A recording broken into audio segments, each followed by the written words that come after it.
বন্ধুরা, ডায়াবেটিস রোগে অড়হর পাতার রস একটু গরম করে খাবেন।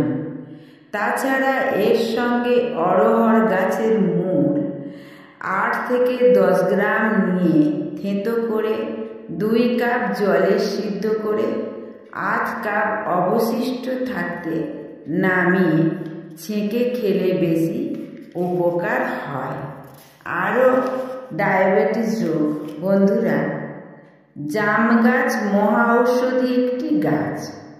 জাম গাছের ফল, জামের বীজ ডায়াবেটিস রোগে খুব উপকারী, কিন্তু হাই ব্লাড প্রেশার অর্থাৎ উচ্চ রক্তচাপ থাকলে ব্যবহার নিষিদ্ধ।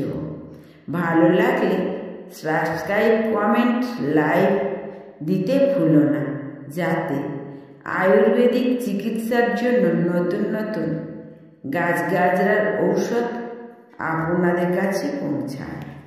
ভালো থেকো, সুস্থ থেকো।